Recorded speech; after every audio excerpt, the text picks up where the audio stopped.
नमस्कार दोस्तों, स्वागत है आपका लर्निफाई के यूट्यूब चैनल में। तो विजयनगर साम्राज्य का ये है अपना भाग 3 और इससे पहले दो लेक्चर्स हम देख चुके हैं विजयनगर साम्राज्य के बारे में, जिनमें हमने विजयनगर साम्राज्य के दो जो भी वंश थे, है ना, जो 4 वंश थे उनके राजाओं के बारे में हमने डिस्कस कर लिया है। उन राजाओं के काल में कौन से विदेशी यात्री आए, उनके दरबार में कौन कौन से विद्वान रहा करते थे और कौन सा राजा जो है उसकी क्या क्या उपलब्धियां रही, कौन से राजा ने कौन सी पुस्तकें लिखी, है ना, ये सब हमने देख लिया है और वहाँ से देखिए क्वेश्चन बनते हैं। आज जो है इस लेक्चर में हम विजयनगर साम्राज्य के प्रशासन के बारे में और एक ओवरऑल पूरा एक हम ओवरव्यू देख लेंगे इसमें, है ना, कि जो हमने पहले पढ़ लिया उसके बारे में भी हल्का फुल्का थोड़ा देख लेंगे ताकि आपको एक रिवाइज हो जाए। और एक विजयनगर साम्राज्य की जो वहाँ के प्रशासन हुआ करता था, किस प्रकार से मंदिर होते थे, किस प्रकार से प्रशासन वहाँ का संभाला जाता था, सामाजिक व्यवस्था किस प्रकार से थी, ये सब चीज़ें भी हम इसमें देख लेंगे। और इससे मतलब इसको देखने के लिए या इससे पढ़ने के लिए मुझे एनसीईआरटी से बढ़िया कोई किताब लगी नहीं, क्योंकि देखिए क्वेश्चन जो बनते हैं चाहे वो प्रीलिम्स के हो या मेंस के, वो डायरेक्टली बनते हैं आपके एनसीईआरटी से, और इससे बढ़िया कंसेप्ट जो है आपका कोई क्लियर करा भी नहीं सकता। तो शुरू करते हैं आज का लेक्चर एनसीईआरटी के साथ। तो देखिए यहाँ पर दिया हुआ है हम्पी की खोज। हम्पी जो है, हम्पी मैंने बोला था कि विजयनगर साम्राज्य की जो राजधानी हुआ करती थी वो थी हम्पी, ठीक है। वैसे हम्पी इसे क्यों नाम दिया गया था, क्योंकि वहाँ पर पंपा देवी, विजयनगर साम्राज्य की जो मातृ देवी थी, जहाँ जिस क्षेत्र में वो बसा हुआ था विजयनगर साम्राज्य, उसकी मातृ देवी हुआ करती थी पंपा देवी, मातृ देवी, है ना। तो उस मातृ देवी पंपा देवी के नाम पर ही इसकी राजधानी का नाम पड़ा हम्पी। और इसकी खोज किसने की थी? कॉलिन मैकेंजी ने। कॉलिन मैकेंजी हुआ करता था एक अंग्रेज इंजीनियर और साथ ही वो एक सर्वेयर भी हुआ करता था। तो उसने हम्पी की खोज करी और हम्पी में फिर उसे बहुत सारे मंदिर मिले, बहुत सारे आप कह सकते हो कि वहाँ पर अवशेष उसको प्राप्त हुए जहाँ की एक बड़ा साम्राज्य हुआ करता था। फिर उसने धीरे धीरे उसको खोजा, तब हमें पता लगा कि हाँ, वहाँ पर एक विजयनगर साम्राज्य जैसा भी एक साम्राज्य हुआ करता था। उसने क्या किया भाई, पहले जो पंपा देवी के पुजारी हुआ करते थे उन्हीं की स्मृतियों में ये बातें थी, वो जितना उन्होंने सुन रखा था अपनी पिछली वाली पीढ़ियों से वही लोगों को पता था। फिर इस आदमी ने क्या किया कि बहुत सारे जो विदेशी जो अपने यहाँ यात्री आए उनके वृत्तांतों को इसने उठाया, तब देखा हाँ देखिए इसमें विजयनगर साम्राज्य के बारे में लिखा हुआ है ना। हमने देखा था निकोलो कोंटी आया, अब्दुल रज्जाक आया, डोमिंगो पायस आया, है ना। उन सब चीज़ों से भी हमें पता इसके बारे में फिर लगता है। और बहुत सारे और अलग अलग भाषाओं में, जैसे तेलुगु, कन्नड़, तमिल और संस्कृत में लिखे हुए जो साहित्य हमें मिले, उनकी वजह से भी हमें हम्पी के बारे में और विजयनगर साम्राज्य के बारे में जानकारी प्राप्त होती है। फिर देखिए यहाँ दिया है राय, नायक और सुल्तान के बारे में। तो राय क्या होता था? तो विजयनगर साम्राज्य का जो राजा होता था उसे कहा जाता था राय। जैसे हमने देखा कृष्णदेव राय, देवराय प्रथम, है ना, इस प्रकार से अच्युत देव राय देखा ना हमने। हाँ, तो वो राय जो होता था वो होता था वहाँ का राजा जो होता वो राय की उपाधि लिया करता था, ठीक है। फिर नायक कौन होता था? नायक हुआ करते थे जिस प्रकार से अपने यहाँ उत्तर भारत में सामंत हुआ करते थे, है ना। सामंत कौन होते थे? यानी कि राजा के अधीनस्थ राजा हुआ करते थे। तो और इनका काम क्या होता था कि राजा की मुश्किल के टाइम पे सेना प्रदान कर दो और वार्षिक रूप से राजा को कर प्रदान कर दो। राजा इनको भूमि दे देता था और ये क्या करते थे, एक साल में एक बार राजा के साथ सामने दरबार में उपस्थित होकर हाजिरी लगाते थे और राजा को कर और उपहार भेंट करते थे। ये इनका काम हुआ करता था, ठीक है, सामंत लोगों का। तो जो दक्षिण भारत में हुआ करते थे वो होते थे नायक, और दक्षिण भारत में जो है वो अमर नायक की एक प्रणाली चला करती थी। अमर जो है ना, अमर का अर्थ जो है अलग अलग चीज़ों से अलग अलग लिया जाता है। हाँ जी, तो जो अमर नायक है, तो अब इसमें नायक तो हो गया जो सामंत वो, और अमर जो लगता था इसके नाम के आगे अमर। एक तो देखिए कुछ विद्वान कहते हैं कि जो अमीर है, अमीर से निकला है अमर, जो जैसे दिल्ली सल्तनत में अमीर हुआ करते थे उसी प्रकार से ये लोग हुआ करते, तो अमीर से ये निकला अमर, है ना।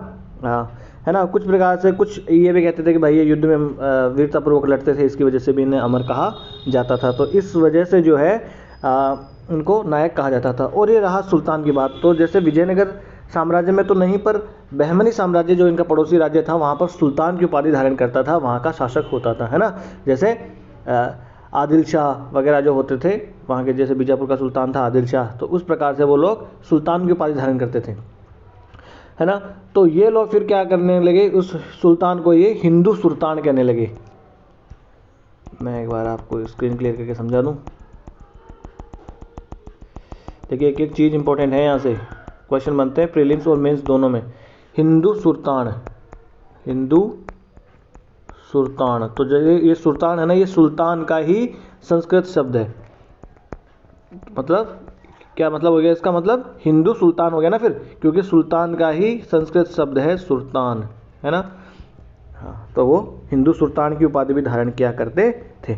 ये यहाँ पर लिखा हुआ देखिए, किस प्रकार से विजयनगर साम्राज्य की स्थापना किसने करी थी। हरिहर और बुक्का दो भाई थे। 1336 ईस्वी में वो विजयनगर साम्राज्य की वो स्थापना कर देते हैं। और विजयनगर साम्राज्य जो है वो अलग अलग भाषा बोलने वाले क्षेत्रों में फैला हुआ था, जैसे तेलुगु हो गया, तमिल हो गया, कन्नड़ बोलने वाला हो गया, तुलु भाषा बोलने वाले हो गए। तो इस प्रकार से वो अलग अलग भाषाएं बोलने वाले क्षेत्र में वो फैला हुआ था, ठीक है।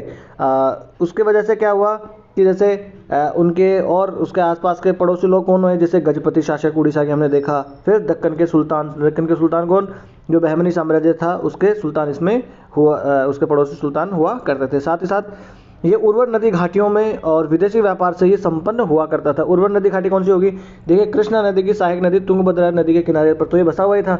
और ये इसका जो शासन जो था वो कृष्णा नदी से लेकर कावेरी नदी के बीच में इसका हुआ करता था। तो देखिए वहाँ पर उर्वर नदी घाटियाँ हुआ करती थी वहाँ पर। साथ ही साथ जो पश्चिमी जो अपना समुद्री तट था वहाँ पर भी इसका कब्जा हुआ करता था विजयनगर साम्राज्य का, इसलिए वहाँ पर भी एक लाभदायी विदेशी व्यापार ये कर पाते थे। हमने देखा था ना कि किस प्रकार से ये अरबी घोड़ों का व्यापार क्या करते थे, किसके साथ मिलकर, पुर्तगाली जो शासक हुआ करते थे उनके साथ मिलकर। और किस प्रकार से हमने ये भी देखा था कि कृष्णदेवराय ने जो भटकल का किला है उसमें अल्बुकर्क जो पुर्तगाली वो वहाँ का शासक होता है उसको भटकल में किला बनाने की आज्ञा भी प्रदान करता है ना।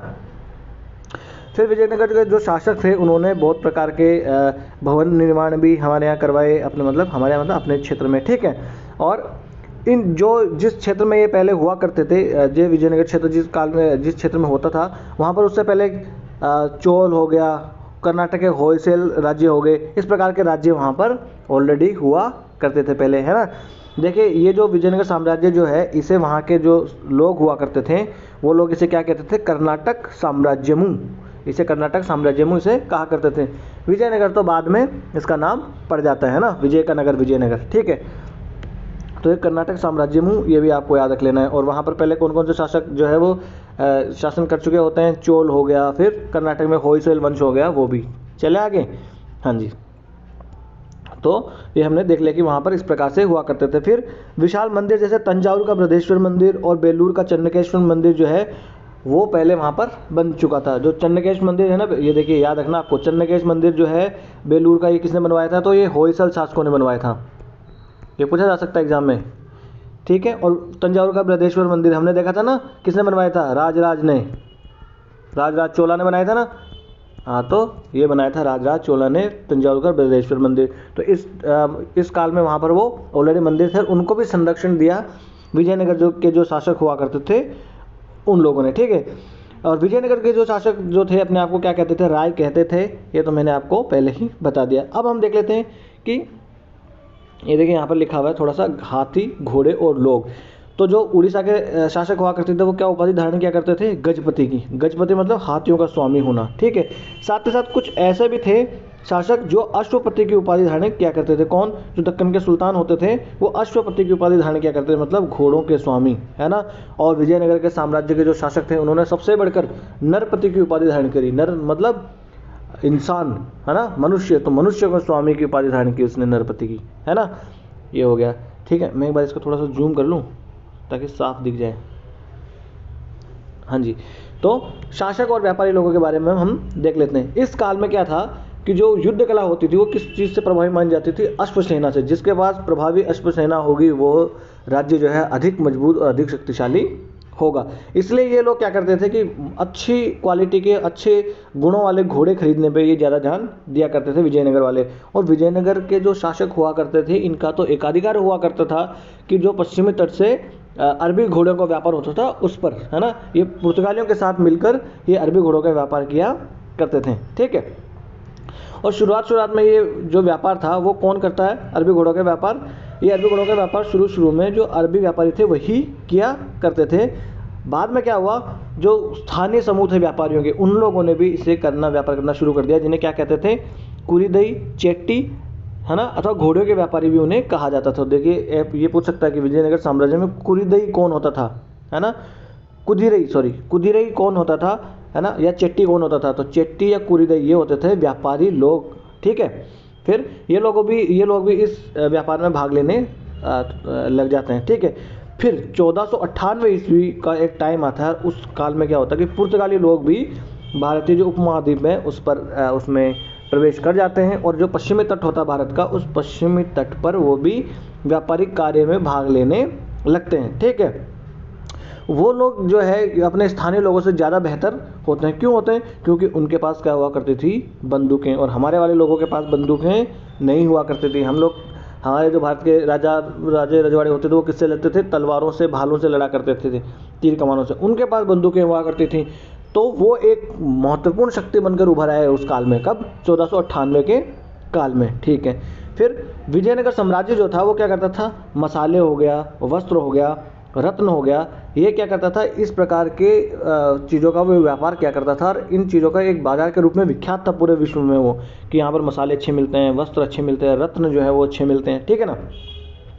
और ऐसे शहरों के लिए व्यापार जो है एक प्रतिष्ठा का मानक माना जाता था। भाई बड़े बड़े शहरों में अगर रत्नों का व्यापार हो रहा तो वो प्रतिष्ठा का मापन ही तो होगा। जैसे अभी सूरत है अपना, सूरत है ना, सूरत में क्या होता है, हीरे की कटाई छटाई सब काम कहाँ होता है, हीरे का काम सूरत में होता है ना। तो जैसे अभी वहाँ पर सूरत में एक डायमंड बोर्स भी बनाया गया है, यानी विश्व की सबसे बड़ी ऑफिस बिल्डिंग बनाई गई है सूरत में। तो वो एक देखिए उस शहर की अब एक अपने यहाँ एक अलग से ही इज्जत होगी ना, एक अलग से ही उसकी प्रतिष्ठा होगी ना, हाँ उसी प्रकार से, ठीक है। खास तौर से जो रत्न और आभूषण हुआ करते थे उनका व्यापार विजयनगर साम्राज्य में हुआ करता था। दूसरी ओर जो व्यापार था उसकी वजह से राजस्व प्राप्ति होती थी, बहुत सारी चुंगी लगाते थे, और उस चुंगी की वजह से समृद्धि उसका साम्राज्य में आई, और इतने बड़े वो जो है इतना बड़ा अपने आप को साम्राज्य फैला सका, उसमें इस व्यापार वाणिज्य का भी एक बहुत बड़ा हाथ हुआ करता था, ठीक है। अब देखिए राजनीति के जो सत्ता के जो दावेदार हुआ करते थे उनमें राजा तो हुआ ही करते थे, है ना, राजकीय वंश के जो राजा के वो जो वंश के हुआ करते थे वो तो थे ही थे, साथ ही साथ जो सैनिक कमांडर हुआ करते थे वो भी उसमें भागीदार हुआ करते थे, ठीक है। पहला राजवंश कौन सा था? जैसे संगम राजवंश था पहला, उसने 1485 ईस्वी तक वो नियंत्रण रखता है किस पर? विजयनगर साम्राज्य की गद्दी पर 1485 ईस्वी तक वो नियंत्रण रखता है, 1336 ईस्वी से लेकर, ठीक है।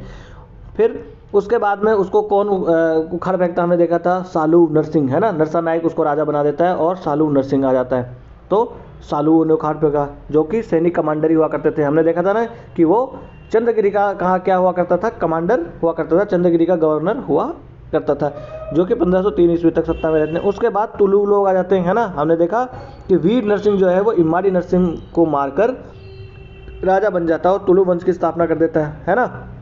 और जो कृष्णदेव राय है वो तुलु वंश से ही संबंधित था। देखिए ये वाला क्वेश्चन, ये है ना, ये यहाँ से सीधा क्वेश्चन बना था, ये का ये सेंटेंस उठा के कि कृष्णदेव राय कौन से वंश से संबंधित था, तो वो तुलु वंश से संबंधित था। ये तो वैसे मैंने जब आपको पढ़ाया था तो बहुत बार चिल्ला के आपको बताया था कि हाँ ये याद रख लेना है, ठीक है।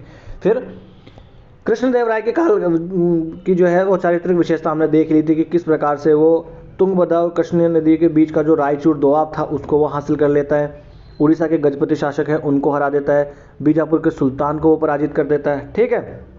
साथ ही साथ वो क्या कर लेता है, अपना जो कोड़विदु का किला होता और कोड़पल्ली का किला होता उसको भी वो जीत लेता है ना। वो यहाँ पर नहीं लिखा पर हमने पढ़ा था कि नहीं पढ़ा था, याद है कि नहीं आपको, ठीक है। बीजापुर को सुल्तान को हरा दिया, और राज्य लेकिन फिर भी क्या होता था कि सामरिक रूप से तो तैयार ही रहता था, लेकिन शांति उस काल में रही। विजयनगर साम्राज्य में कृष्णदेव राय के काल में शांति रही, तभी तो वहाँ पर देखिए उसके दरबार में अष्ट दिग्गज हुआ करते थे। अगर आदमी लड़ता ही रहेगा तो कब किताबें लिखने का टाइम मिलेगा, कब अष्ट दिग्गजों को रखने का टाइम मिलेगा, है ना, ठीक है। और उस काल में कुछ बेहतरीन मंदिरों का निर्माण भी भारत में होता है। और मंदिरों का निर्माण तो होता ही है, साथ ही साथ में जो पहले से मंदिर बने होते हैं उनके गोपुरम बनाने का कार्य इन राजाओं ने किया। अब गोपुरम क्या होता है? गोपुरम होता है उस जो भी मंदिर होता है उसका प्रवेश द्वार बना देते थे वो बहुत बड़ा ऊंचा, तो वो होता था गोपुरम। एक जैसे आपने शादी ब्याह होता है कभी तो देखा होगा कि दरवाजे के बाहर एक गोपुरम टाइप का बना के रखते हैं, है ना, ताकि एक स्वागत के लिए आपको बना के रखते हैं ना, वो एक आर्च टाइप का सा, उसी प्रकार से गोपुरम होते हैं ऊंचे ऊंचे बहुत, वो द्रविड़ शैली में बने होते हैं।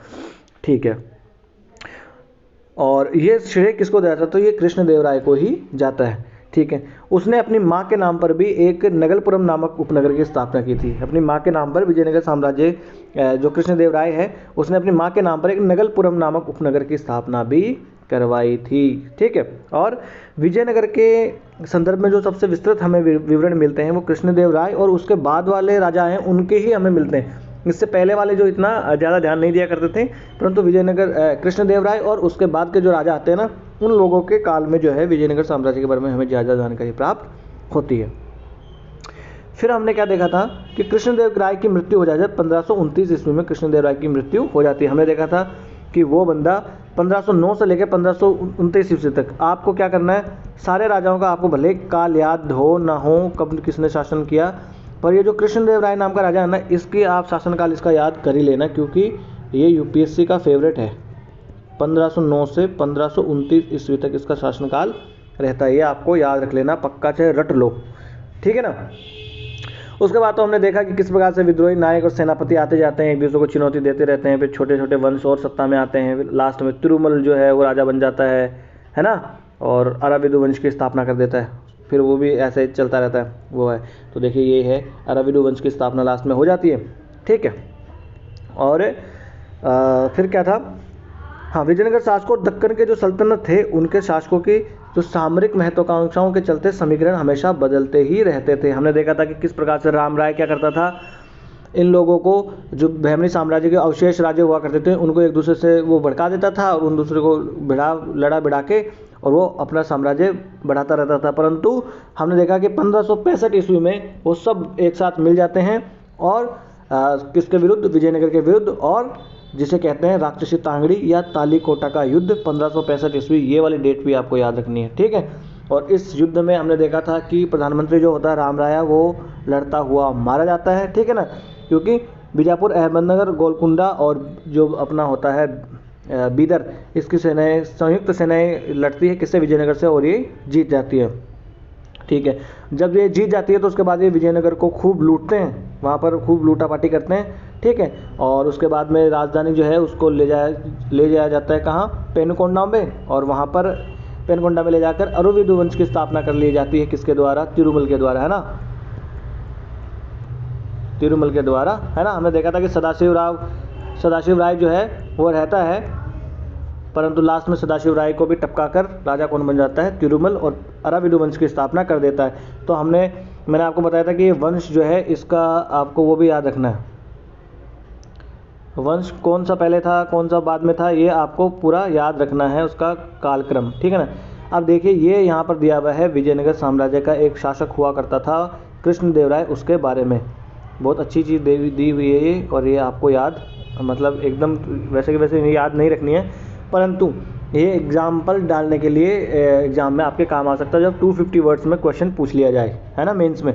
इसमें क्या लिखा है कि विजयनगर साम्राज्य का शासक था कृष्णदेवराय। देखिए इसका शासनकाल याद रखना है, और इसने कौन सी पुस्तक लिखी थी, आमुक्तमाल्यद, कौन सी भाषा में, तेलुगु भाषा में इसने लिखी थी।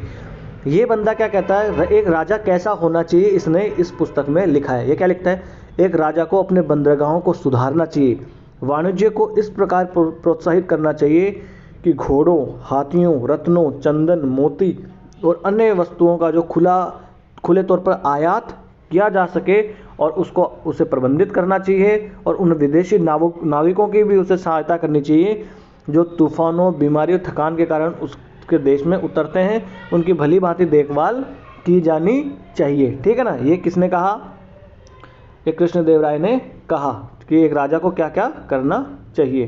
ठीक है ना। हाँ, फिर क्या, सुदूर देशों के व्यापारियों जो हाथियों और अच्छे घोड़ों का आयात करते हैं को रोज बैठक में बुलाना चाहिए, उनको तोहफे देना चाहिए और उचित मुनाफे की स्वीकृति देकर अपने साथ उनको मिला लेना चाहिए।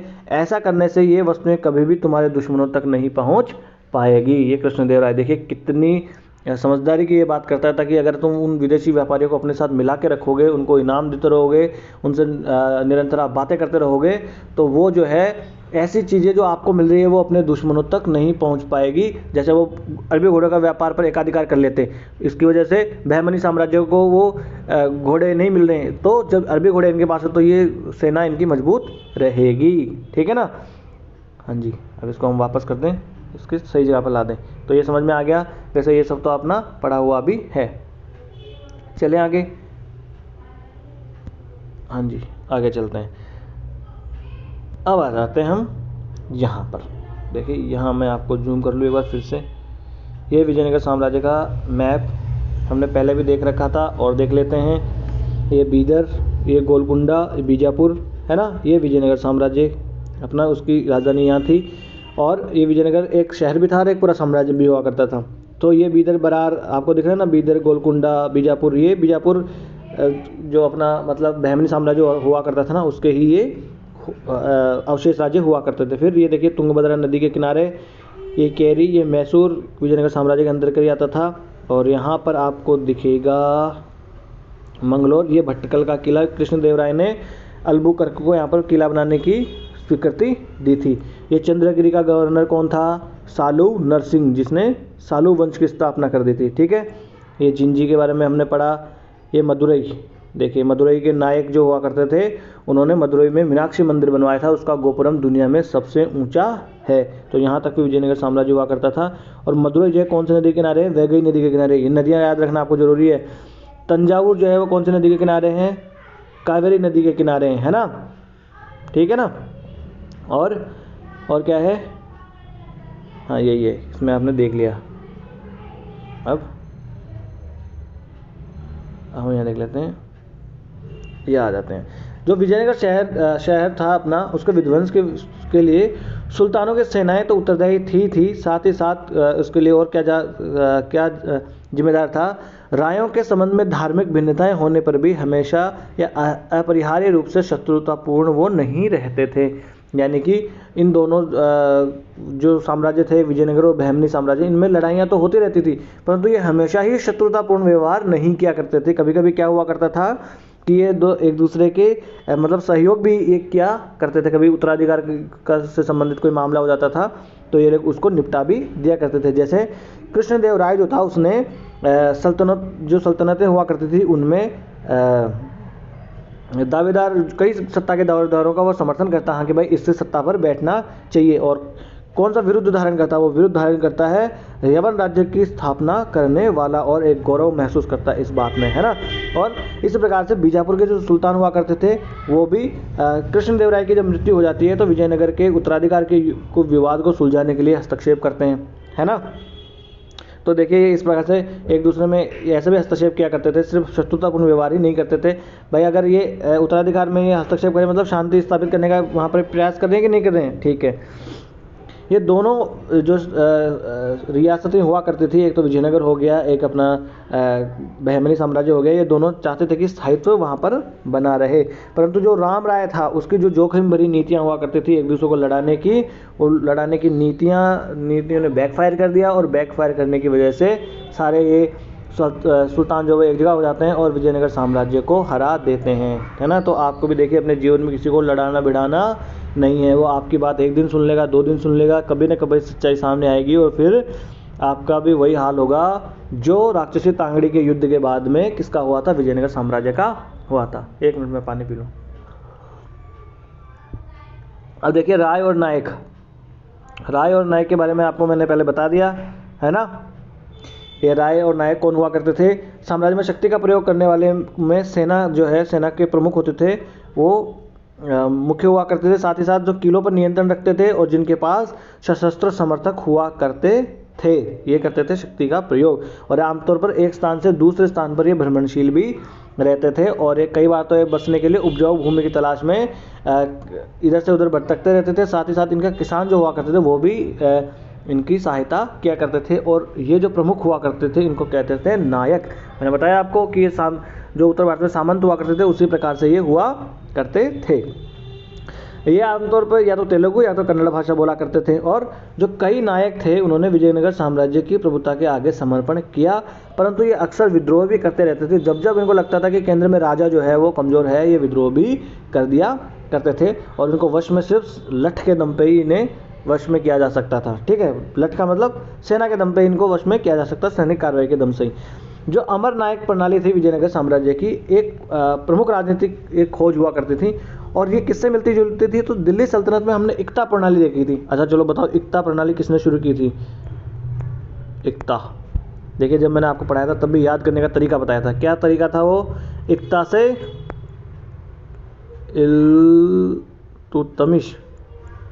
इल्तुतमिश ने इक्ता प्रणाली शुरू की थी और वो क्या करता था, अपने राज्य को इक्तों में बांट दिया जाता था और हर इक्ते का इक्तेदार हुआ करता था। उसी प्रकार से ये अमरनायक प्रणाली भी इक्तेदार प्रणाली पर आधारित मानी जाती है।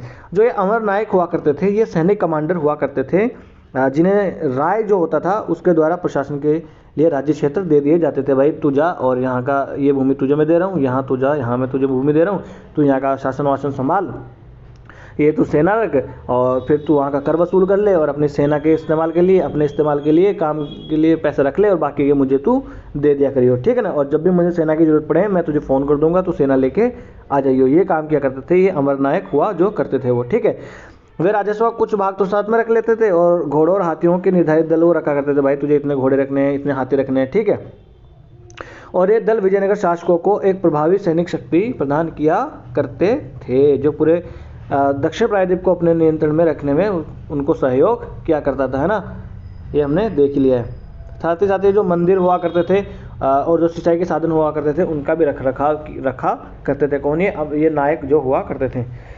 एक वर्ष में एक बार में राजा को ये भेंट की दे दिया करते थे और अपनी स्वामी भक्ति प्रकट किया करते थे। दरबार में आते थे, राजा के सामने आके नमस्ते किया करते थे और वो अपना वो भेंट लाया करते थे और राजा को दिखाते थे कि देखिए हम आपके प्रति स्वामी भक्ति प्रदर्शित करते हैं, हम आपके स्वामी भक्त हैं, ठीक है। और फिर ये कभी कभी अगर कोई ज़्यादा बकवास करता था, कोई ज़्यादा करता था कुचमादी वगैरह, तो उसको वहाँ से हटा भी दिया करते थे, स्थानांतरित भी इनको कर दिया जाता था नायकों को, ठीक है। ठीक है, फिर जब केंद्रीय सत्ता कमज़ोर होगी तो ये लोग क्या करेंगे? ये लोग अपने आप को स्वतंत्र घोषित करना शुरू ही कर देंगे। देखिए जो अमर शब्द है इसका आविर्भाव किससे हुआ है? संस्कृत के समर शब्द से हुआ जिसका अर्थ है लड़ाई या युद्ध, और यह फारसी शब्द अमीर से भी मिलता जुलता है जिसका अर्थ है ऊंचे कुलीन पद वाले व्यक्ति, ठीक है। हाँ जी, अब चलें आगे। हाँ जी, विजयनगर की राजधानी तथा उसके परिप्रेक्ष्य। तो विजयनगर की जो राजधानी हुआ करती थी उसके बारे में हम देख लेते हैं। उसमें यह है कि अगर हम उसमें के सबसे प्रसिद्ध शहरों में से विजयनगर की ओर देखें तो अधिकांश राजधानियों की तरह हमें ये भी एक विशिष्ट भौतिक रूपरेखा तथा एक स्थापत्य शैली जो है उससे ये हमें अभिलक्षित होती है कि हाँ इसमें भी एक स्थापत्य शैली या एक विशिष्ट इसकी भौतिक रूपरेखा हुआ करती थी, ठीक है। तो उस काल में हमने देखा था कि डोमिंगो पायस नाम का एक आया था कृष्णदेव राय के काल में दरबार में, और वो डोमिंगो पायस लिखता है, क्या लिखता है वो? इस शहर के बारे में मैंने तब भी बताया था आपको कि शहर के बारे में लिखता है कि इतना बड़ा शहर मैंने कभी देखा ही नहीं है और रोम जो है उसके बराबर ये शहर है, ऐसी कोई चीज़ नहीं है जो इस शहर में नहीं मिलती है ना। तो देखिए यही लिखता है वो। इस शहर का परिमाप मैं यहाँ नहीं लिख रहा हूँ क्योंकि यह एक स्थान से पूरी तरह दिखा ही नहीं जा सकता है। मैं एक पहाड़ पर चढ़ा जहाँ से मैं इसका एक बड़ा भाग देख पाया। मैं इसे पूरी तरह से नहीं देख पाया क्योंकि ये कई पर्वत श्रृंखलाओं के बीच में स्थित है। कौन? विजयनगर का शहर की बात कर रहा है, पूरे साम्राज्य की नहीं। और देखने में वो बोलता है ऐसे डोमिंगो पायस, देखिए पेस या पायस एक ही बात है कि मुझे रोम के जितना बड़ा लगता है और ये देखने बड़ा सुंदर है। इसमें बहुत सारे पेड़ हैं, कई सारे बगीचे इसमें हैं, ठीक है। और नालियाँ भी इसमें अच्छी खासी पानी के लिए बनी हुई है, बहुत सारी झीलें इसमें बनी हुई है। राजा के महल के पास में खजूर के पेड़ हैं, बगीचे हैं और बहुत सारे फल वाले पेड़ पौधे भी हैं। इस प्रकार से डोमिंगो पायस लिखता है विजयनगर के बारे में, है ना। ठीक है, अब देखिए जल संपदा के बारे में क्या है उसमें। देखिए अगर पूछ ले कि विजयनगर साम्राज्य की राजधानी या विजयनगर के बारे में जो है आप कोई लिखने के लिए आ जाए कि किस प्रकार से विजयनगर साम्राज्य विशिष्ट हुआ करता था, तो ये सब चीज़ें आपको लिखना पड़ेगा। ये सब चीज़ें कि डोमिंगो पायस आता है वो इस प्रकार से लिख के जाता है ना। जल संपदा किस प्रकार से वहाँ पर हुआ करती थी, जैसे अगर हम सिंधु घाटी सभ्यता में लिखे तो लिखते हैं ना, नालियाँ किस प्रकार से थी, वहाँ पर स्नानागार था, तो उसी प्रकार से यहाँ भी ये भी आपको लिखना पड़ेगा। तो विजयनगर की भौगोलिक स्थिति थी उसके बारे में सबसे चौंकाने वाला तथ्य ये है कि तुंगभद्रा नदी जो थी यहाँ पर एक प्राकृतिक कुंड बनाती है विजयनगर साम्राज्य के आसपास में, और ये नदी उत्तर पूर्व दिशा में बहती है। वो तो किस दिशा में बहती है हमने देख लिया। और आसपास का जो भूदृश्य हुआ करता था वो बड़ा ही सुंदर हुआ करता था। ग्रेनाइट की चट्टानें वहाँ हुआ करती थी, ठीक है। और ऐसा लगता था कि एक करधनी का निर्माण कर रही है ये नदी यहाँ से बहते हुए, है ना। करधनी मतलब जो कमर में महिलाएँ जो एक आभूषण पहना करती हैं वो, ठीक है। और बहुत सारी जलधाराएँ आकर इस नदी में मिल जाती है, तुंगभद्रा नदी में, ठीक है। साथ ही अलग अलग जो धाराएं थी के साथ साथ बांध भी बनाए जाते थे और अलग अलग प्रकार के हौज या तालाब वहाँ पर बना लिए जाते थे। और ये सबसे शुष्क क्षेत्रों में से एक हुआ करता था। विजयनगर साम्राज्य का जो क्षेत्र हुआ करता था वो इसलिए क्या करता था कि पानी का वो संचय कर लिया करते थे हौज या तालाबों में, और शहर तक ले जाने के लिए प्राकृतिक, अगर आप देखो कि एक कृत्रिम रूप से शहर तक ले जाने के लिए भी उसका प्रबंध किया जाता था। अभी दिखाऊंगा आपको किस प्रकार से, ठीक है। और ऐसे महत्वपूर्ण हौजों में एक का निर्माण जो है किसने करवाया था, कमलपुरम जलाशय का निर्माण भी एक कराया गया था। कमलपुरम जलाशय देखिए एग्जाम्पल में आपको देने काम आएगा, जल संपदा में कमलपुरम जलाशय, है ना। जल संपदा किस प्रकार से लाया जाता है, देखिए यहाँ से तुंगभद्रा नदी बहती थी, हौजों में तालाबों में ये पानी इकट्ठा कर लिया करते थे और इस प्रकार का एक जलाशय बनाया गया था कमलपुरम जलाशय। वह जो जलाशय था कमलपुरम, देखिए इससे आसपास के खेतों को तो सींचा ही जाता था, साथ ही साथ इसका पानी जो है वो राजधानी तक भी जाता था, ठीक है। साथ ही साथ अगर यहाँ पर देखें तो हीरिया नहर भी वहाँ पर बनाई गई थी तुंगभद्रा नदी पर, ठीक है। और तुंगभद्रा नदी पर बांध भी बनाए गए थे। मैंने आपको बताया था कि हरिद्रा बांध बनवाया था। किसने बनवाया था हरिद्रा बांध? देवराय, किसने? देवराय द्वितीय ने कि देवराय प्रथम ने? देवराय प्रथम ने बनवाया था हरिद्रा बांध, सॉरी द्वितीय ने बनाया था शायद से, हाँ वो एक बार और कंफर्म कर लेंगे। हरिद्रा बांध बनवाया था, हरिद्रा बांध तुंगभद्रा नदी पर, है ना। हाँ जी, तो वो देवराय प्रथम ने ही बनवाया था हरिद्रा बांध तुंगभद्रा नदी पर, है ना। वो हमने देख लिया था तब। फिर अब देख लेते हैं उस काल में जो है सड़कें और किलेबंदियाँ किस प्रकार से हुआ करती थी। तो इस काल में अगर देखा जाए तो बहुत सारी किलेबंदी जो है उस काल में की गई थी। ऐसा कहा जाता है कि दीवार जो किला जो हुआ करता था यानी राजधानी थी उसे 7 दीवारों से घेरा हुआ, उससे घेरा जाता था, ठीक है ना। हाँ जी, तो फारस का शासक था, उसके द्वारा कालीकट में भेजा गया था अब्दुल रज्जाक, है ना। हमने बताया था आपको अब्दुल रज्जाक किसके काल में आता है, देवराय द्वितीय काल में आता है ना अब्दुल रज्जाक, और निकोलो कॉन्टी आता है देवराय प्रथम के काल में। वो यहाँ के किलेबंदी से बहुत प्रभावित होता है और उसने बताया कि दुर्गों की 7 पंक्तियाँ हैं, एक एक करके ऐसे दुर्गों की 7 पंक्तियाँ बनी हुई है ना। और उन्होंने बताया कि सबसे बड़ी दीवार जो है शहर के चारों ओर बनी हुई है और पहाड़ियों को आपस में वो जोड़ती है, और गारे या जोड़ने के लिए किसी वस्तु का निर्माण उनमें नहीं किया गया, पत्थर के टुकड़े एक दूसरे में फंसाए ही गए हैं, ठीक है। और मिट्टी के दो दीवार का अंदर का भाग है ना वो मिट्टी से भरा हुआ है, मलबे से भरा हुआ, मलबे के मिश्रण से वो बना हुआ है। और आयताकार बुर्ज बने हुए हैं। किलेबंदी की सबसे बड़ी बात यह है कि इन्होंने खेतों को भी घेर लिया है। देखिए ये वाली इंपॉर्टेंट चीज़ आपको एग्जाम में आए तो लिखना है। वो ये लोग क्या करते थे, एक मिनट मैं आपको बता दूं कि जैसे ये मान लो नॉर्मली राजा महाराजा क्या करते थे कि सिर्फ जो दुर्ग होता था उसकी ही घेराबंदी कर दिया करते थे, परंतु क्या करते थे दूसरे जो दुश्मन सेना होती थी वो इसकी दुर्ग की क्या कर लेते थे, यहाँ पर घेराबंदी कर देते थे और सालों साल बैठे रहते थे, महीनों बैठे रहते थे। और जब अंदर का पानी और खाना खत्म हो जाता था तो इनको दरवाज़ा खोलना पड़ता था और ये इनको हरा दिया करते थे। मगर विजयनगर के शासकों ने क्या किया कि ये वाला ऑप्शन ही नहीं छोड़ा, पूरे शहर को ही उन्होंने घेर लिया कि खेत जो है वो भी उसके अंदर ही आए, कि आप बाहर चाहे घेरे लगा के बैठे रहो, अंदर हम अपना आराम से उगाएंगे, अंदर पानी की जुगाड़ अपने यहाँ है, बांध हमने बना रखा है, नदी इधर से होकर गुजरती है, हम सारा काम उधर से ही कर लेंगे। ये देखिए कृत्रिम रूप से किस प्रकार से पानी जो है राजकीय केंद्र तक वहाँ पर पहुँचाया जाता था, है ना। देख लिया, चले आगे।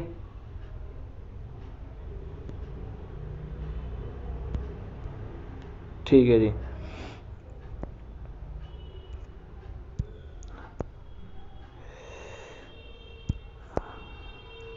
एक मिनट।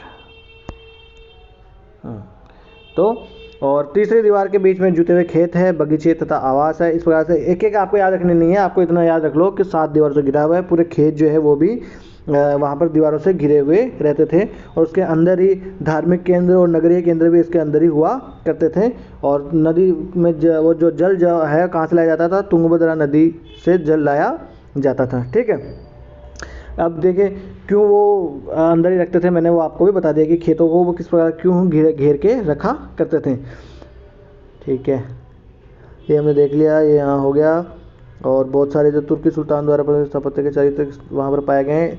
तो जो वहाँ पर वो पाए गए हैं कि किस प्रकार की वहाँ पर जो आप कह सकते हैं कि इमारतें पाई गई हैं, वो उसमें जो इंडो इस्लामिक जो एक विशेषता है वो भी मिलती है। जैसे ये देखिए आप, एक प्रवेश द्वार बना है वो इंडो इस्लामिक शैली में ही बना हुआ है। ये जो आपको ये मेहराब दिख रही होगी ऐसे एक, ये मेहराब जो है वो इंडो इस्लामिक शैली की ही है ना, क्योंकि बहमनी साम्राज्य इनके पास में हुआ करता था, तो बहमनी साम्राज्य से ये प्रभावित हुआ करते थे। साथ ही साथ ये देखिए गोपुरम इस प्रकार से हुआ करता था, गोपुरम बनाया जाता था। और ये गोपुरम जो है, जैसे मीनाक्षी मंदिर है वो मदुरई के जो नायक हुआ करते थे उन्होंने बनवाया था।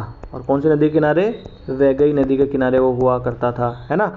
तो उसके बारे में हमने देख लिया। साथ अब देख लेंगे शहरी केंद्र किस प्रकार से हुआ करते थे। तो सामान्य लोगों के अपेक्षाकृत कम पुरातात्विक साक्ष्य हमें मिले हैं। अगर देखा जाए राजा महल के बारे में तो हमें मिल गए, परंतु जो सामान्य लोग होते थे उनके बारे में हमें कम जानकारी मिली, क्योंकि वो उनके घर भी को फूस छप्पर वगैरह के बने होते थे, वो गल मर गए, हमें पता ही उनके बारे में ज़्यादा नहीं चलता है। ठीक है, वहाँ पर देखिए आप मकबरे वगैरह, मकबरे हो गया, मस्जिद हो गए, इस प्रकार की चीज़ें भी वहाँ पर बनी रहती थी। ये देखिए यहाँ पर एक आप देख सकते हैं विजयनगर की एक मस्जिद है। तो विजयनगर में के राजा सहिष्णु हुआ करते थे, इस बात का साक्ष्य है, क्योंकि यहाँ पर एक मस्जिद भी पाई गई है। तो इस प्रकार के वहाँ पर पाए गए हैं। साथ ही साथ वहाँ पर देखिए ये चीनी मिट्टी के बर्तन के टुकड़े भी वहाँ पर मिले हैं, है ना। हाँ, अब देख लेते हैं हम राजकीय केंद्र किस प्रकार के हुआ करते थे। देखिए एक बार इसको ठीक से बैठ के एक बार पढ़ोगे ना, मोटा मोटी चीज़ें मैं आपको समझा देता हूँ। ये एक बार आपको ये पढ़ना है। ये मैं इसकी PDF जो है वो डाल दूंगा अपने चैनल पे, लर्निफाई अनलॉकिंग नॉलेज के नाम से टेलीग्राम पे अपना चैनल है उसमें। ठीक है, राजकीय केंद्र जो था वो क्या हुआ करता था, दक्षिण पश्चिम भाग में स्थित हुआ करता था। जो बस्ती थी उसके दक्षिण पश्चिम, आपको ये दिशाएँ पता है किधर दक्षिण होता है किधर पश्चिम होता है। हाँ जी, देखिए ये है दिशा, ये ईस्ट है, ये वेस्ट है, ये नॉर्थ है, साउथ है। दक्षिण पश्चिम का मतलब हो गया ये वाला, है ना। तो ये अगर बस्ती यहाँ है तो जो राजकीय केंद्र कहाँ हुआ करता था, इधर हुआ करता था। और यहाँ पर जो मंदिर वगैरह भी यहीं बनाए जाते थे। ठीक है, और संप्रदायों को अलग अलग प्रवेश देना शासकों के लिए महत्वपूर्ण हुआ करता था, मंदिरों को इनको देना, है ना। और इसकी वजह से क्या होता था कि अगर वो ज़्यादा मंदिरों को प्रवेश दे रहा है, मंदिरों की में मूर्ति की स्थापित करवा रहा है, मंदिरों में गोपुरम बनवा रहा है, इसकी वजह से उसको वैधता प्राप्त हो जाती थी कि मैं तो देखो भगवान की तरफ से ही शासन जो है वो यहाँ पर कर रहा हूँ। और यहाँ पर अगर देखा जाए तो लगभग 30 जो संरचनाएं हमें मिली है, जो ऐसा लगता है कि ये महल ही हुआ करती थी। ठीक है जी, आगे चलें। हाँ, अब यहाँ पर एक चीज़ आती है महानवमी डिब्बा। तो अगर देखिए इस महानवमी डिब्बा के बारे में अगर क्वेश्चन आ जाए तो महानवमी डिब्बा हुआ करता था, ये इस प्रकार से हुआ करता था। देखिए इसका एग्जैक्ट चीज़ का तो पता नहीं लगा कि ये किस काम में आता होगा। ये एक तरीके का एक 40 फीट के आसपास ऊंचा एक चबूतरा बना हुआ है, और उसके आसपास थोड़ी सी जगह है। तो ऐसा लगता था कि यहाँ पर राजा जो है वो हर साल यहाँ पर आता था, एक विशेष मौके पर यहाँ पर आया करता था, और उसके साथ उसके पूरे नायक वगैरह, उसके पूरे मंत्रिमंडल सब आया करता था। और वहाँ पर आके वो शायद पूजा वूजा क्या करता था, या कुछ संबोधित वगैरह क्या करता था, है ना। तो ये महानवमी डिब्बा जो है वही एक चीज़ हुआ करती थी। और इसके ऊपर देखिए बहुत सारी प्रकार की वहाँ पर उत्कीर्णित की गई थी, यहाँ पर आकृतियाँ वगैरह, है ना। महानवमी डिब्बा पर उत्कीर्णित चित्र, है ना। एक मंडप है, एक ऊंचा मंच है जिसमें पास निश्चित दूरी पर लकड़ी के स्तंभों के लिए छेद बने हुए हैं कि हाँ यहाँ पर कुछ ना कुछ काम आता ये होगा, है ना। जैसे किस काम में आता होगा, जैसे आप मान सकते हैं कि ये दशहरा वगैरह का काम आ गया, दुर्गा पूजा इस काम में वो आता होगा। जैसे हम देखें कि दशहरा उत्तर भारत में मनाते हैं, दुर्गा पूजा बंगाल में मनाते हैं, नवरात्रि या महानवमी जो है वो प्रायद्वीपीय भारत में मनाते हैं। इस प्रकार के महानवमी जो है का हम हर जगह इस्तेमाल करते हैं। तो मुझे लग रहा है कि, या मुझे क्या मतलब ऐसा लगता है, मानते हैं इतिहासकार कि ये उसी काम में आता होगा कि मान लो कि दशहरा है तो दशहरे के अवसर पर राजा यहाँ पर आएगा, बैठेगा, अपनी जनता को संबोधित करेगा, उसके सारे नायक, उसके सेनापति सब यहाँ पर आएंगे, मंदिर के आसपास में आएंगे और वही एक बहुत बड़ी एक्टिविटी का केंद्र वो बन जाएगा, है ना। वहाँ पर धर्मानुष्ठान भी किए जाते थे इस अवसर पर, भाई यज्ञ वगैरह करते थे, पूजा हवन ये सब किए जाते थे। वहाँ पर देखिए बलि वगैरह दी जाती थी, गाय की नहीं, जैसे घोड़े की पूजा की जाती थी, भैंसों वगैरह की वहाँ पर बलि वगैरह दी जाती थी। साथ ही नृत्य, कुश्ती प्रतिस्पर्धा, हाथी दौड़, घोड़े दौड़, इस प्रकार से भी चीज़ें वहाँ पर की जाती थी। और शोभा यात्रा वहाँ पर निकाली जाती थी कि सेना आती थी एकदम पूरे, हैं जैसा आज सेना का निरीक्षण नहीं करते, उस प्रकार से राजा जो राय हुआ करता था उस काल में, वो सेना का निरीक्षण किया करता था उस काल में, है ना। एक भव्य समारोह उस काल में हुआ करता था। ये महानवी डिब्बा उसी काल में आया, उसी काम में आया करता था। अब जो राजकीय केंद्र है उसमें और अलग अलग जो है वो भवन कौन कौन से थे, तो एक तो वहाँ पर मिला हमें लोटस महल, है ना, लोटस या कमल महल। तो देखिए ये जो बना हुआ है ये कमल महल बना हुआ है, इस प्रकार का कमल महल। तो ये कमल महल किस काम में आता होगा, तो यहाँ पर ऐसा कोई मूर्ति वगैरह तो हमें मिली नहीं, ये लगता है कि इस प्रकार काम में आता होगा कि राजा यहाँ पर बैठा होगा और कुछ चर्चा यहाँ पर करने के काम में आता होगा, इस काम में के लिए ये कमल महल होता होगा। तो कमल महल कौन से राज्य से संबंधित है, तो विजयनगर साम्राज्य से संबंधित है कमल महल, ये चीज़ आपको याद रखनी है। आगे चलें, देखिए ये कमल महल है ना। और ये देखिए यहाँ पर बना हुआ है हाथियों का अस्तबल, है ना। ये इसका अगर रेखा चित्र तो ये है और वास्तविकता में इसकी फ़ोटो ये है, हाथियों का अस्तबल रखा ये बना हुआ है। मतलब उससे कमल महल महानवमी डिब्बा जो उसके आसपास बने हुए, ताकि हाथी जो आते थे राजा के साथ में या राजा जिन पर सवार होकर आता था, फिर वो वहाँ पर रुकते थे, फिर राजा यहाँ भी रुकता होगा, फिर कमल महल में बैठ के वो परिचर्चा करता होगा, जनता के साथ बात करता होगा, है ना। फिर एक बना है हजारा राम मंदिर, है ना। तो ये देखिए हजारा राम मंदिर की दीवारों पर चित्रण कैसे अंकित किए गए हैं, और इनमें कुछ तो रामायण के दृश्य भी हैं, और ये जो है एक ग्रेनाइट की चट्टानों से काट कर ये बनाया गया है। और ये मदुरई का जो मंदिर है, और वहाँ पर एक सभा मंडप बनाया गया है। ये तो मंडप, हाँ देखिए मंडप से याद आया कि और राज्यों में तो मंदिर में एक मंडप होता था, परंतु विजयनगर साम्राज्य में पूरे मंदिर को ही मंडप कह दिया जाता था। ये एक चीज़ याद रखना आपको, ये भी एग्जाम में पूछा गया सवाल है, क्वेश्चन है, ठीक है। और इसका प्रयोग कौन करते थे भाई, राजा और उनके परिवार के द्वारा ही इसका प्रयोग जो है किया जाता था। ये जो मंदिर हुआ करते थे, इसमें राजा आएगा, सिर्फ राजा पूजा करेगा, बाकी कुछ नहीं करेगा। ये हजारा राम मंदिर है, और रामायण के दृश्य इसमें देखिए कुछ दिखाए गए हैं, और बहुत सारी संरचनाएं तो फिर तोड़ फोड़ दी गई जब इस पर हमला हो जाता है विजयनगर साम्राज्य पर, है ना, 1565 ईस्वी में। चलें आगे चलें, हाँ जी। फिर राजधानी का चयन जो है इन्होंने किस प्रकार से किया, ये वाली बात है। तो राजधानी का चयन में है कि तुंगभद्रा नदी के किनारे ये शहर बसा होता है, और मातृ देवी पंपा देवी जो है ना, और पंपा देवी ने इन पहाड़ियों में विरूपाक्ष जो राज्य के संरक्षक देवता है तथा शिव का एक रूप माना जाता है, से विवाह के लिए तप किया था। ऐसा माना जाता है कि जिस पहाड़ियों के आसपास ये बसा हुआ है ना जो विजयनगर, तो वहाँ पे क्या आता था कि पंपा देवी, वहाँ की जो माता देवी हुआ करती थी, वो भगवान विरूपाक्ष मतलब शिव, तो शिव से पूजा के लिए या भगवान विरूपाक्ष से विवाह के लिए वो वहाँ पर तप करती है, और उसी के लिए जो है आज तक विवाह जो है वो विरूपाक्ष का मंदिर में विवाह इनका आयोजित करवाया जाता है वहाँ पर। और जो ऐसा माना जाता है कि जो सुग्रीव और बाली का वानर राज्य होता है ना किष्किंधा, तो वो किष्किंधा वाला क्षेत्र जो यही है विजयनगर साम्राज्य वाला, ये ऐसा भी माना जाता है। अगर कोई हम देखें कि कहावतें इससे वो जुड़ी हुई है तो वो ये भी इसमें है। और ये अपने आप को विरूपाक्ष के प्रतिनिधि कहते थे, भगवान विरूपाक्ष की ओर से शासन करते हैं। ये राजा यहाँ के होते थे, वो यही कहते हैं कि हम राजा नहीं है, राजा कौन है, विरूपाक्ष, भगवान विरूपाक्ष हैं, हम तो इनके दीवान हैं, हम तो बस इनकी ओर से शासन कर रहे हैं। जिस प्रकार से जयपुर के शासक हुआ करते थे, वो कहते थे कि हम तो गोविंद देव जी की ओर से शासन करते हैं, राजा तो गोविंद देव जी है। और मेवाड़ के शासक क्या कहते थे, एकलिंग के दीवान की, हम तो एकलिंग जी के दीवान हैं, राजा तो एकलिंग जी हैं, हम तो दीवान मतलब हम तो सिर्फ प्रधानमंत्री हैं उनके। इसी प्रकार से ये क्या कहते थे, हम तो विरूपाक्ष जी के दीवान हैं, हम तो विरूपाक्ष जी की ओर से शासन करते हैं। ठीक है। और इस क्षेत्र में मंदिर निर्माण का भी एक बड़ा लंबा इतिहास रहा है। जैसे पल्लव, चालुक्य, होयसल और चोल वंशों ने इसका यहाँ पर आसपास में मंदिर भी बनवाया था। जैसे चोलों ने कौन सा बनवाया था, बृहदेश्वर मंदिर तंजौर का, है ना, ठीक है। और ये वैसे क्यों राजा से जोड़ते थे, ताकि वैधता हासिल ये कर सके, हमने ऑलरेडी पहले देख लिया। और विरूपाक्ष मंदिर देख लेते आप, तो विरूपाक्ष मंदिर है, ये क्या है, ये देखिए विरूपाक्ष मंदिर का आकाश से लिया गया ये चित्र है। और ये विरूपाक्ष मंदिर का नक्शा भी हुआ करता है। ये जो ब्लैक कलर में दिखाया गया है, ये इसका गोपुरम है। गोपुरम मतलब प्रवेश द्वार, ये यहाँ से हुआ करता था, ठीक है। और विजयनगर के शासकों ने पूर्वकालिक परंपरा को तो अपना ही अपनाया, साथ ही साथ इन्होंने क्या किया, कुछ नवीनताएं भी लाई। जैसे इन्होंने राजा जो होता था उसकी मूर्तियां भी जो है वो मंदिरों में ये स्थापित किया करते थे, ठीक है। और जब ये राजा जो है एक विशेष अवसर पर मंदिरों की यात्रा किया करता था और उस यात्रा को बहुत महत्व मिला करता था, ये इन्होंने एक नई चीज़ें अपनाई, है ना। तो ये देखिए गोपुरम और ये मंडप है। मंडप यहाँ से तो मंदिर को ही मंडप कह दिया जाता था। आगे चलें, ठीक है। तो ये देखिए यहाँ पर है जिंजी का झूलता मंडप। मंडप का मतलब ही मंदिर है, याद रखना, विजयनगर साम्राज्य में।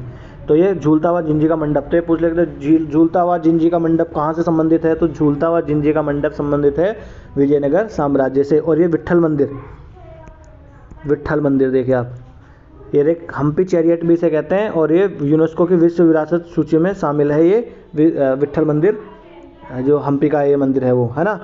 तो ये आपको याद रखना है कि विट्ठल मंदिर, ये देखिए विट्ठल वही है विठोबा वाला, विठोबा वाला जो महाराष्ट्र में नामदेव और तुकाराम जिनकी सेवा किया करते थे, विठोबा, ये विट्ठल। तो देखिए महाराष्ट्र वाले देवताओं को भी इन्होंने अपनाया। इसका मतलब है कि ये आसपास के वाली जो संस्कृतियाँ वगैरह हुआ करती थी उनको साथ में लेकर चलने वाले राजा महाराजा ये हुआ करते थे। तो हम्पी चैरियट या विट्ठल मंदिर का रथ और जिंजी का झूलता मंडप, ये याद रखना किससे संबंधित है, ये है विजयनगर साम्राज्य से संबंधित।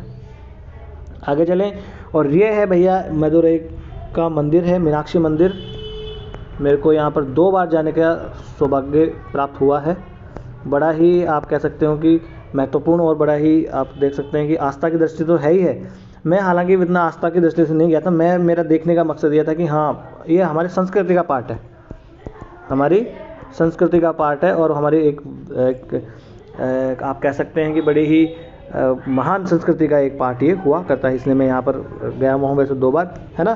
साथ साथ महल, मंदिर और बाजारों का अंकन भी, ये आपके लिए ज़्यादा इंपॉर्टेंट नहीं है कि महल है मंदिर है, वो नहीं है। आपको मदुरई का मीनाक्षी मंदिर वैगई नदी के किनारे, वैगई नदी के किनारे है। और ये किसने बनाया था, तो जो नायक हुआ करते थे मदुरई के नायक, उन्होंने इसका निर्माण करवाया था। विजयनगर साम्राज्य से वो संबंधित थे। जिंजी का झूलता किला, विट्ठल स्वामी का जो मंदिर है उसका रथ, ये आपको याद रखना है। विरूपाक्ष मंदिर, हजारा स्वामी मंदिर, विरूपाक्ष मंदिर, हजारा स्वामी मंदिर, तो ये बने हुए तो पहले के ही हैं, परंतु इनको बाद में और इनकी जो है आप कह सकते हो कि इनमें गोपुरम बनवा दिए गए, और से अलग से इनकी चारदीवारी से गिरवा दिया गया, और बहुत सारी चीज़ें ऐड करवा दी गई बहुत सारे राजाओं के द्वारा, जिनमें कृष्णदेव राय जो है वो भी एक हैं, है ना। ये हो गया, चलें आगे चलें। हाँ जी, हाँ जी, यही है। देखिए ये कृष्णदेव राय है, कृष्णदेव राय।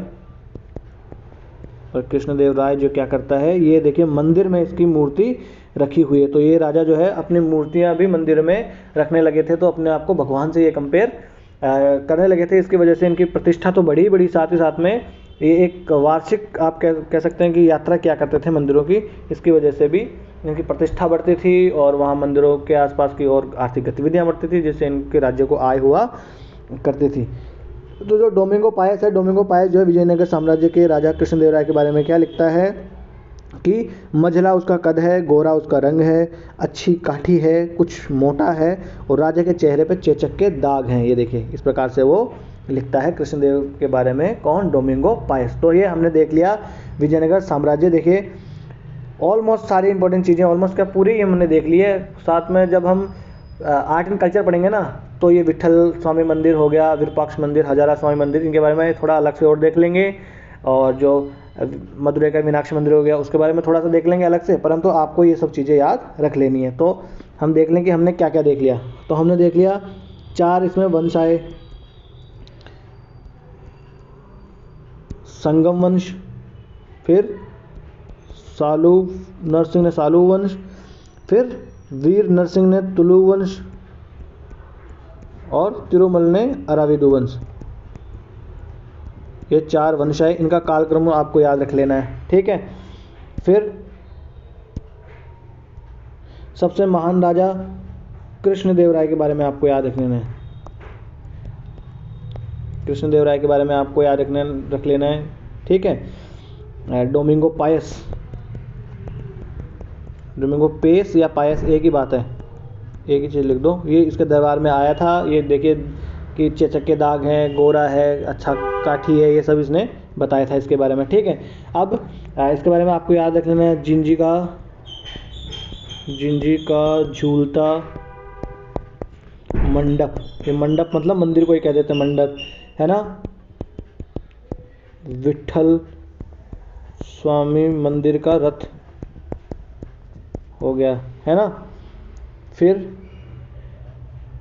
विरूपाक्ष मंदिर, ठीक है। फिर हजारा स्वामी मंदिर, इनकी मोटी मोटी चीज़ें आपको याद रखनी है, ये इसी से संबंधित है ना। और क्या था, महानवमी डिब्बा, ये आपको याद रख लेना है, किस काम में आता था, क्या ये चीज़ थी, ये आपको याद रख लेना है ना। फिर हमने देखा था कि साम्राज्य जो है वो क्या हुआ करता था, ऐसे एक एक करके ऐसे 7 दीवारों से जो है वो साम्राज्य जो था, राजधानी वो घिरी हुई रहती थी, और इसी के अंदर खेत वगैरह भी और राजकीय जो हुआ करता था वो दक्षिण पश्चिम में हुआ करता था। राजकीय केंद्र जो था वो तो मतलब राजकीय केंद्र होते थे वो दक्षिण पश्चिम में हुआ करते थे, मंदिर वगैरह इसके अंदर ही हुआ करते थे, खेत जो है वो भी 4 दीवारी के अंदर ही हुआ करते थे। इंडो इस्लामिक शैली में जो है वहाँ पर बने हुए हमें जो इमारतें वहाँ पर मिली है ना। तो ये सब चीज़ें आपको विजयनगर साम्राज्य के बारे में याद रख लेनी है। और विजयनगर साम्राज्य आज समाप्त हो गया, कल से हम शुरू करेंगे बहमनी साम्राज्य के बारे में। देखिए वहाँ से भी क्वेश्चन बनते हैं। और यहाँ से एक चीज़ और मैं बता दूँ आपको, अल्बुकर्क विजयनगर साम्राज्य में कृष्णदेवराय ने इसको भटकल का किला बनाने की अनुमति दी थी। ये आपको याद रखना। ऐसा कैसा सेंटेंस पूछ लेगी यूपीएससी की, ऐसा कौन सा राजा था जिसने अल्बुकर्क को भटकल के किले का निर्माण करने की अनुमति दी थी? कृष्णदेवराय, देवराय प्रथम, देवराय द्वितीय, कोई दूसरा बहमनी साम्राज्य का किसी राजा का नाम दे देगा, है ना। तो आपको याद रखना है वो था कृष्णदेवराय, ठीक है।